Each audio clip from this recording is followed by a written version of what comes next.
At 3:17 a.m., a full 31 minutes after I'd fixed the issue that was crashing the inventory reports, Caleb, the VP's son and my newly assigned strategic supervisor, slid into my Slack with a thanks, Marcy, and a cowboy emoji.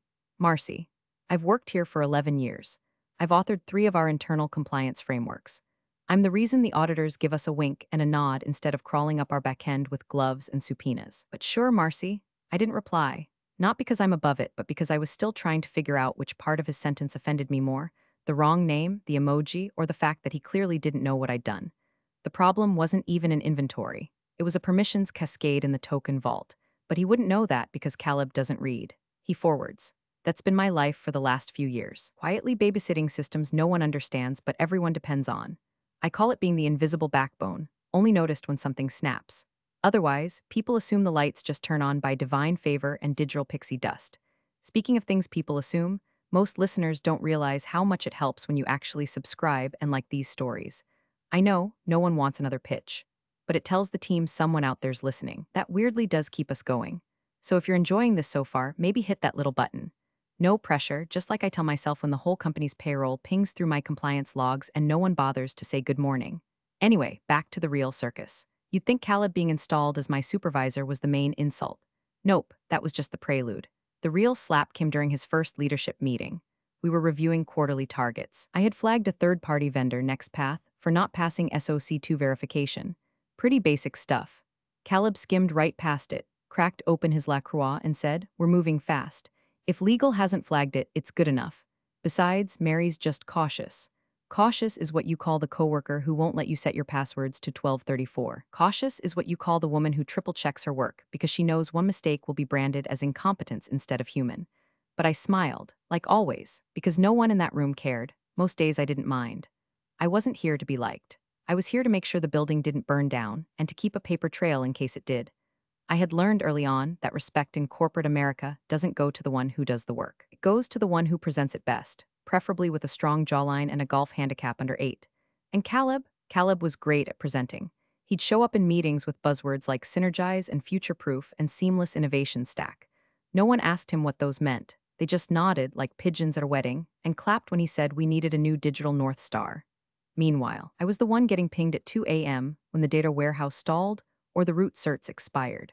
I was the one patching the access layers so that Caleb's next path vision didn't get us fined into oblivion.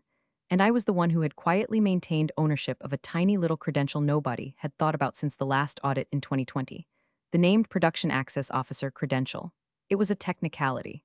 After our last compliance sweep, legal team had insisted that someone be formally documented as the single access gatekeeper for production-level environments.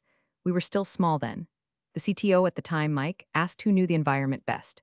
Everyone pointed to me, so they made me the named officer. One signature, one key, one set of credentials. Mike said we'll swap it out when we scale. Then he left for a startup in Austin. The role never got reassigned. No one followed the override protocol. And me, I just kept it quietly like everything else. I didn't think of it often. It was like owning a fire extinguisher in a room full of chain smokers, nice to have, but you mostly just hoped you wouldn't need it. Until Caleb showed up. Until I noticed him trying to push through major changes with a vendor no one had properly vetted. Until he smirked at me in that meeting and said, "Smile and nod, Mary." That was the moment I stopped hoping for fire safety and started planning for combustion. The all-hands town hall was a quarterly ritual soaked in awkward Zoom applause and buzzword soup. The CEO would open with some trite family metaphor, followed by sales throwing up charts with arrows that pointed vaguely northeast, and HR giving us a culture slide about why casual Fridays were being moved to Thursday. But this one felt different. Caleb had taken the stage, virtually speaking, with all the smug energy of a guy who just got a promotion for not crashing the car his dad bought him. He wore a crisp button-down shirt, his hair was aggressively side-parted, and he smiled like he just invented electricity. The slide behind him read NextPath integration, future-proofing our stack. I'd been trying for weeks to raise internal flags about that integration. NextPath had no clean documentation, no verified audit trail. Their engineers didn't respond to credential validation requests, and the SOC2 certificate Caleb waved around like a golden ticket was, upon inspection, a badly edited PDF with a date mismatch in the footer. Their domain had changed 3 times in the past 6 months. It smelled like rotten fish in a microwave. So, when he opened it up for team input, I did what I've always done, I unmuted. "I've got some concerns about NextPath's access requirements," I said. "The user permissions in their pipeline request full tunnel privileges to our production stack without isolation. That's a significant risk if click. My screen blinked. The little green mic icon vanished. Caleb grinned, smile and nod, Mary. There was a pause, half a second where the virtual room held its breath, and then came the chuckles. Some polite, some genuine. You could hear a couple folks actually laugh out loud. Some of the younger guys in marketing even hit the Zoom reaction with clapping hands. Let's stay on track, folks, Caleb said smoothly. We'll follow up with legal if we need to. But the leadership team's already aligned on this. Trust the process. Trust the process. I didn't leave the meeting. I didn't raise my voice. I didn't even type into the chat. I just stared at my screen, heart thudding in my ears, while Caleb droned on about cloud-first roadmaps and elastic business transformation. And behind it all, I could feel something calcify in my spine. A cold, quiet shift, because that wasn't just a mic cut. That was a warning shot. That was Caleb saying, I control who gets to speak. That was the moment I realized he wasn't just incompetent, he was dangerous. Not because he knew how to break things, but because he didn't, and that ignorance was now steering the ship. He didn't understand what a credential chain was. He thought multi-tenant meant using the same Zoom license twice. He believed passwords were a formality, and that compliance was something legal just handled. He had no idea that in trying to fast-track NextPath, he was about to wedge open a door that, once opened, couldn't be closed without burning half the company down. And no one, not legal, not the CTO, not HR, was going to stop him. They all thought I was being difficult, negative, territorial. They wanted me to smile and nod and let Caleb plug in his shiny new toys. They didn't realize the toys had razors glued to them. That afternoon, I went into the audit logs. I didn't have a grand plan yet. No big revenge fantasy, just curiosity. I wanted to know if he had tried anything unauthorized already. A hunch.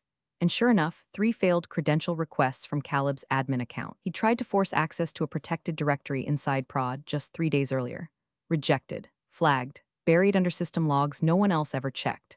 I stared at the timestamp, my cursor hovering over it. He didn't know the system had teeth, but I did. He didn't know that I'd written the wrapper script that logs unauthorized root attempts. But I did. He didn't know that my name, still listed as the named access officer on every server node tied to production-critical systems. But I did. I closed the logs and leaned back in my chair, watching the office lights dim as people filtered out early for some marketing mixer. Smile and nod, huh? All right, Caleb, let's dance. That night, after the laughter had died down and the town hall recording had been uploaded for those who couldn't attend, I sat in my tiny kitchen, lights off, eating microwave taquitos straight from the paper towel and staring into the void of my laptop screen. The kind of staring where your eyes blur a little and your brain tries to whisper, maybe it's not worth it. Maybe just let it go.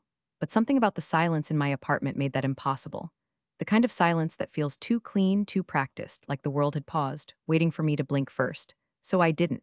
Instead, I logged in, first to the credential index, then the deep vault, then a directory that no one except auditors or the ghosts of engineers past ever visited. The place where digital skeletons live, long-forgotten scripts, expired certs, buried compliance memos named things like Q2 to 2020 production access, MOU final V3, PDF. That last one was mine. I remembered the day we wrote it. Back in 2020, the audit had gone sideways. Some junior engineer had spun up a staging server using root access from an unsecured cafe network and nearly triggered a mandatory disclosure to the SEC. It was chaos. Mike, our CTO back then, lost half a head of hair and almost his job. When the smoke cleared, legal stepped in with a simple mandate, one point of accountability, one name on paper, one credential to rule the production environment. No shared passwords. No DevOps team owns it ambiguity. A human being had to be designated. That human was me. I opened the document and skimmed past the boilerplate. Sure enough, my signature, time-stamped. The clause, access rights for critical production systems shall be limited to the named access officer until an authorized and signed override protocol is executed via legal and CTO office. Current officer, M.V. Adler. No override had been submitted. No signature swap. No form, so my credential was still live. I pulled up the token tree to confirm. It was all still there, untouched. A clean, nested architecture with a single privileged path marked with a green icon beside it. Credential, MVA Pradau 001. Active, secure, non-replicated. I scrolled down and saw the log entries. 3 attempts in the past 2 weeks. All from the same admin account. All flagged as unauthorized override attempt. All tied to Caleb. I exhaled slowly, not out of fear, but something closer to recognition. Like finding your name on a document you forgot you signed. Like being handed a match and remembering the room is full of gasoline. He tried to access the vault without going through me. He had no idea what he was doing. He probably thought credentials lived in the cloud like Google Docs, drag, drop, boom. But this wasn't some web startup with no structure. This was a stitched-together Frankenstein of legacy systems, fragile integrations, and a compliance layer built on blood, sweat, and duct tape. And I was the one who held the master key, the kill switch, not just metaphorically, literally. If I flipped the right flag, revoked the right token, or even paused validation sync, the entire production environment would freeze in place. No updates, no deployments, no rollouts, just a blinking red light waiting for approval that only I could give. I clicked through to the manual override settings. There it was, dormant, dusty, but functional. One checkbox, manual credential verification mode. I hovered over it with my cursor. Didn't click it, not yet. I closed the menu and stared instead at the access feed, the internal dashboard where I could see every heartbeat ping from the core servers, each one sending back little green lights of compliance. Uptime, authorization status, like the beeps of a healthy patient on a monitor. My monitor, not Caleb's, not the VP's, not the board's. Mine, and suddenly it didn't feel like paranoia to want to protect it. It felt like duty.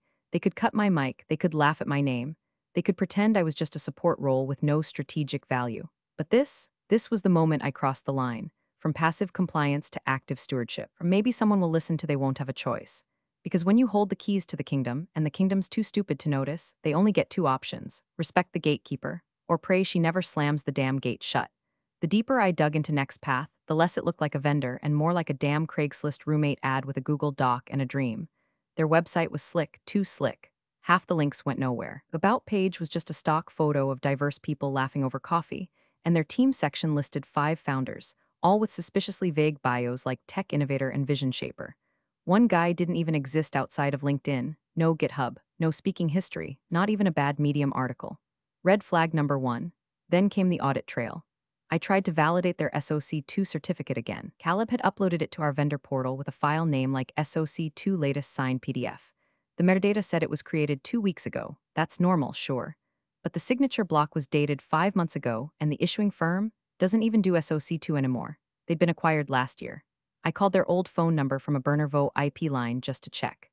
The receptionist told me very kindly that they hadn't issued anything since April. Red flag number 2. I started tracing their domain history.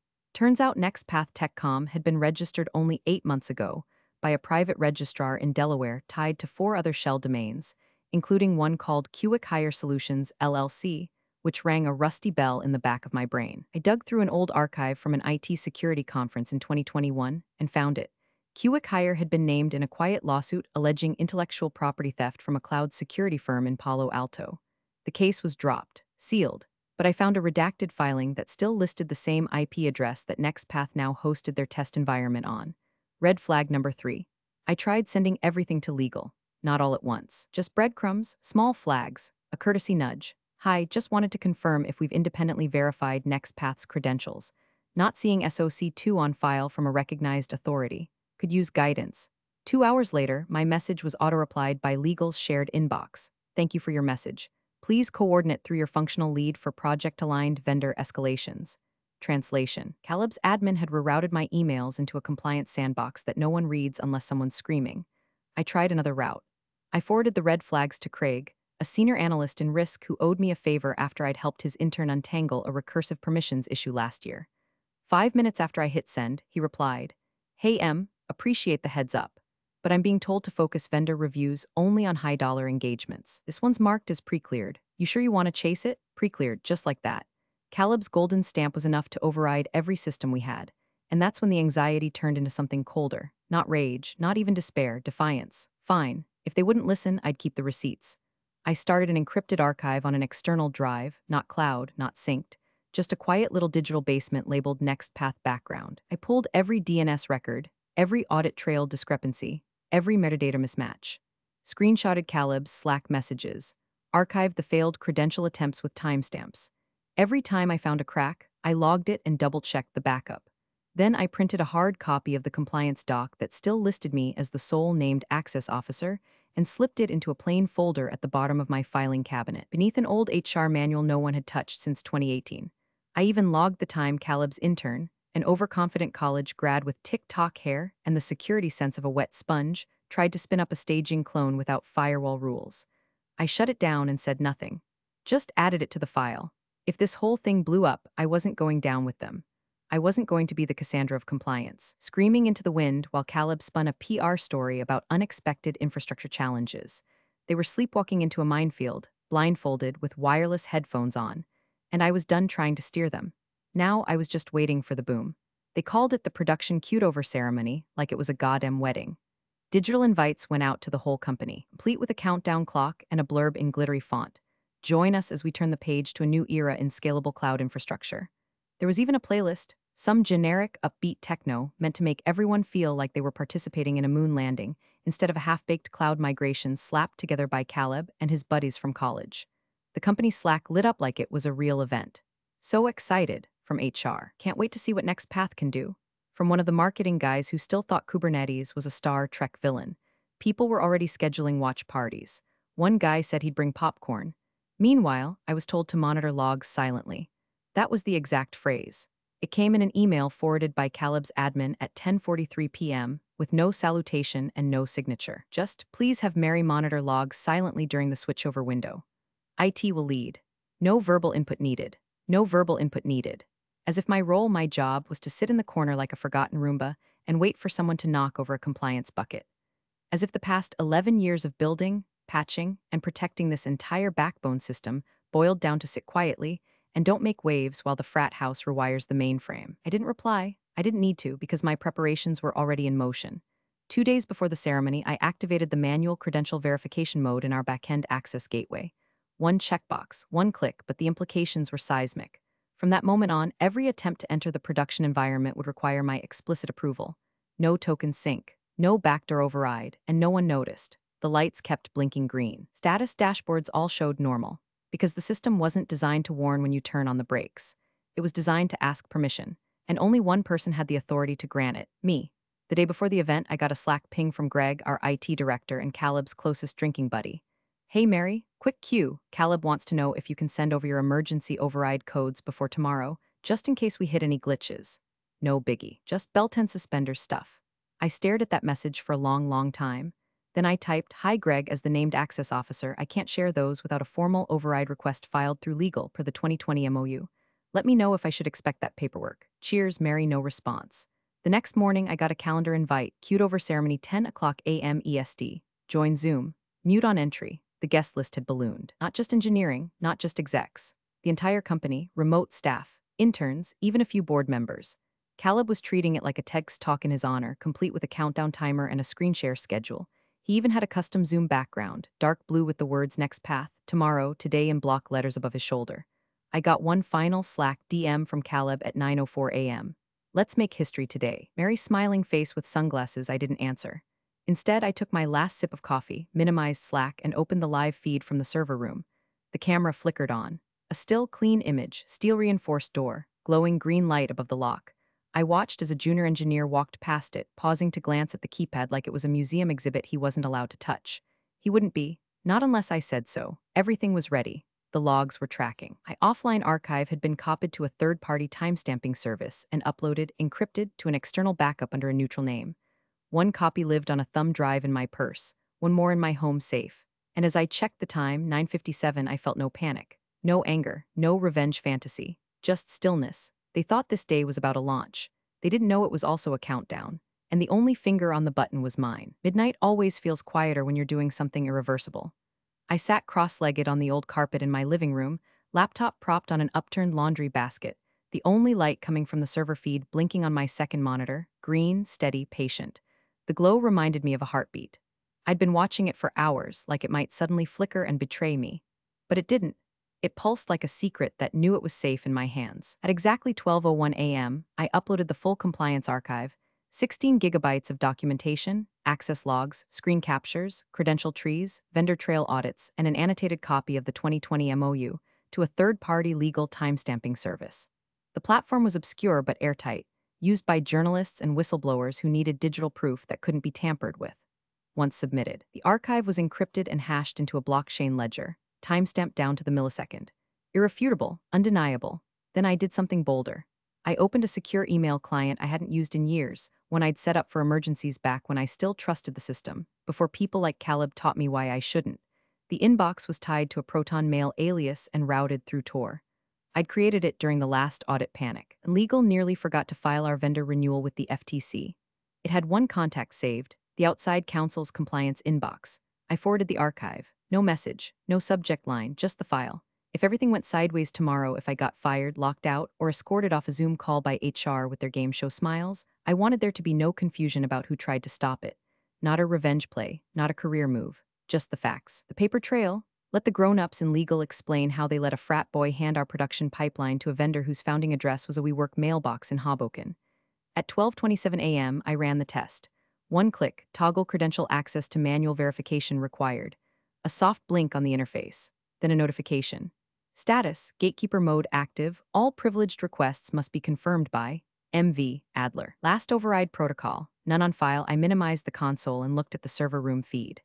The light above the steel door stayed green. No alerts, no changes because the system wasn't failing. It was waiting. That was the beauty of what I'd built. Quiet, obedient infrastructure. Invisible strength. No one noticed when it was working just like me. And now it reflected me completely, calm, underestimated, and perfectly lethal when required. I sat back in the silence of my apartment, the kind that sinks into the walls and makes you wonder how long it's been since someone else sat across from you. No cat, no partner, just me and the quiet hum of righteous paranoia. I knew the risk I was taking. If something broke, if Caleb's sloppy cutover bricked the environment or triggered a data leak, guess whose name was still on the access contract? Mine. They'd blame me, say I was resistant to change, that I was protective of legacy systems or outdated in her approach. Caleb would sell the board some nonsense about how I didn't understand cloud culture, and legal would nod because cleaning up after rich idiots was their Tuesday. But if it worked, if the plan held, then I wasn't just the gatekeeper. I was the firewall between chaos and collapse, the woman they told to be silent, who turned that silence into a weapon. I checked the logs one last time. Caleb's team had already queued up a full migration script.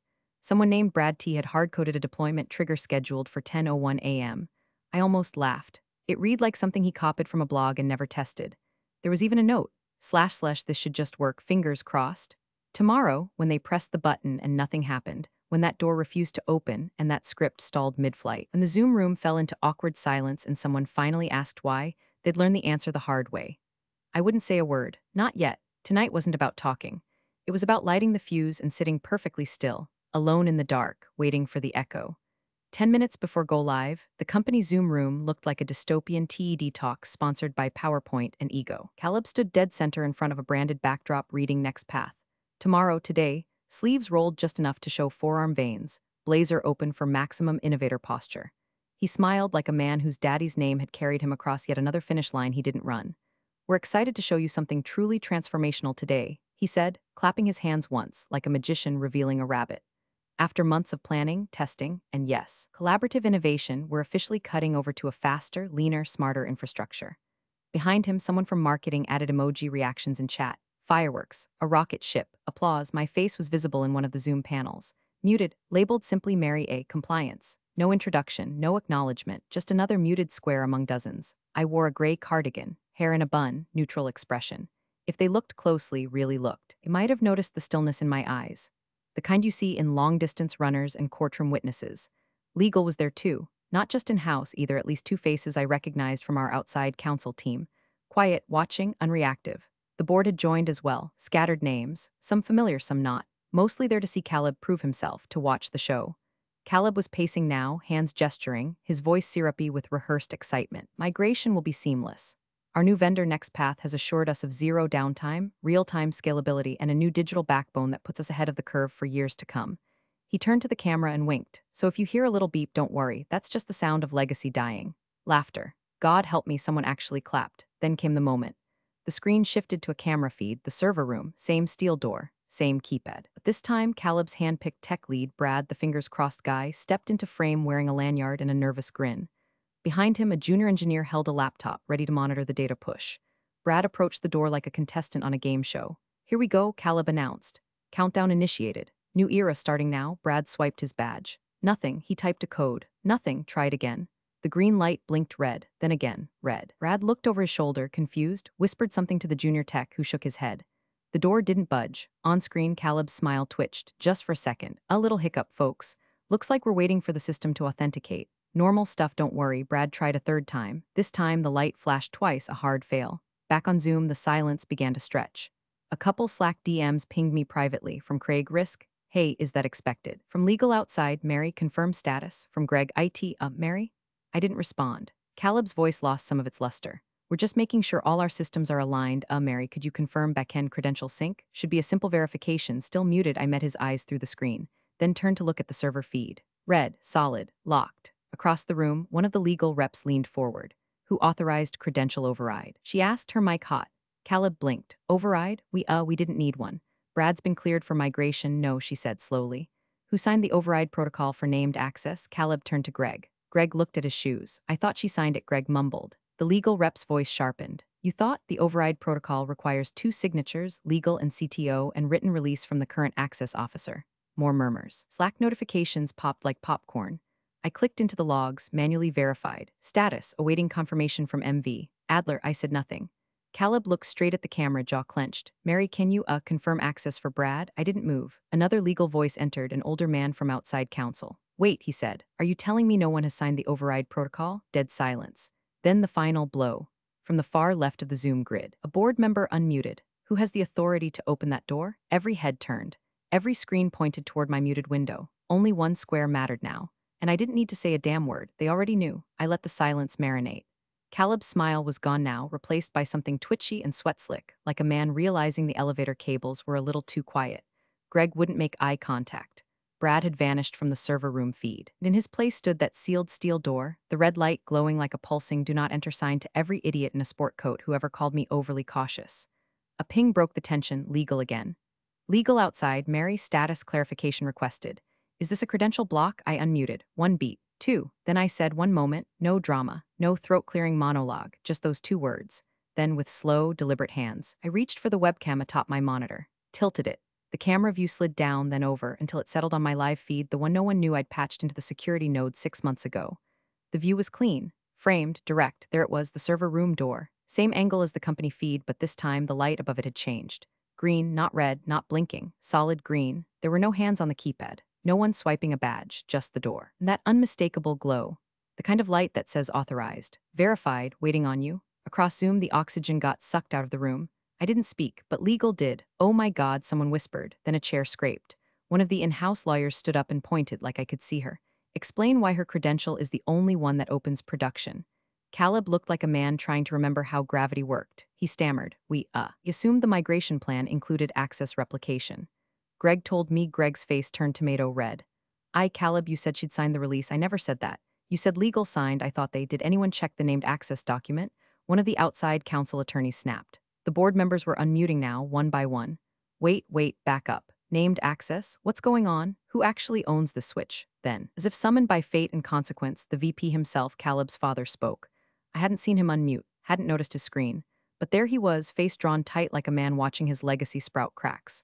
Caleb, he said, is Mary still listed as the compliance credential authority? Silence. Then Caleb very softly. Yes, the VP didn't blink. And you didn't get formal override? No, Caleb whispered. We didn't think we had to, you didn't think. The VP's voice wasn't loud, but it cut through the Zoom grid like a scalpel.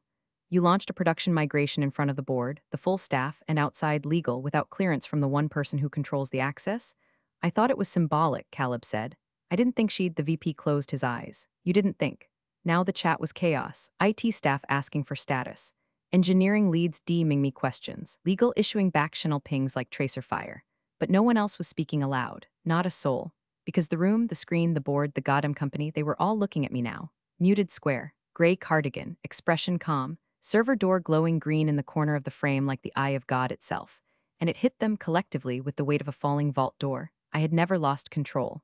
I'd simply waited. Waited while they talked over me, dismissed me, muted me.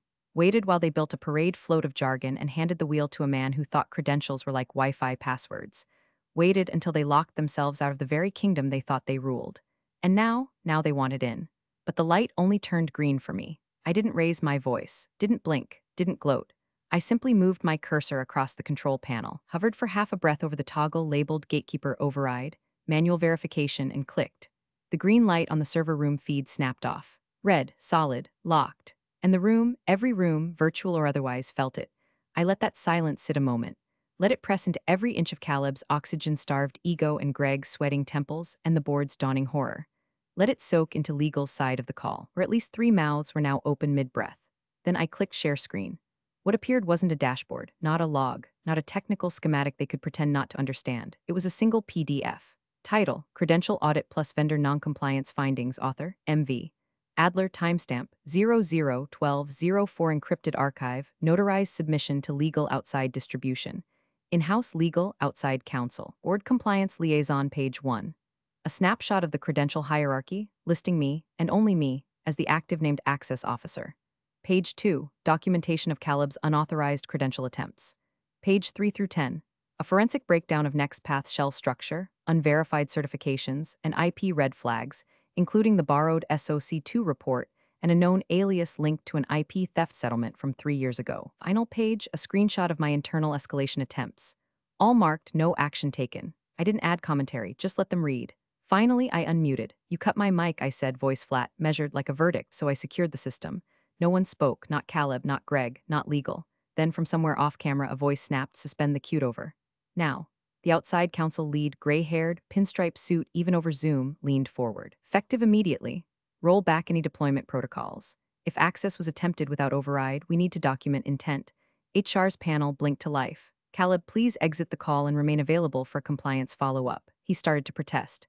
The VP's voice shut him down before he got a full word out. Now, his square vanished. And just like that, the center of gravity shifted.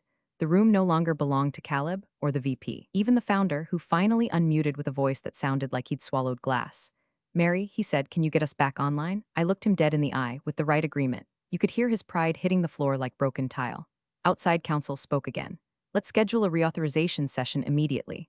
Terms will reflect updated risk posture, new access protocols, and role reassignment recommendations. Translation. I would write the new rules. I would own the keys on paper, in front of everyone, and they would sign them with hands still trembling from the fallout. No one objected. I ended the screen share, stood up from my desk, slipped on my blazer not for theatrics but because the building was always kept a few degrees too cold. I grabbed my badge, walked out the door. By the time I reached the server room, it was quiet, the corridor empty. The steel door blinked red until it saw me, then green. I pressed my palm to the reader. And as the door clicked open with a soft pneumatic hiss, I stepped into the room they thought they controlled. The room only I could enter. And finally, the silence belonged to me. Big thanks for watching, you sneaky seniors. Subscribe to keep the coffee pot brewing revenge. Your ex-colleagues won't know what hit him.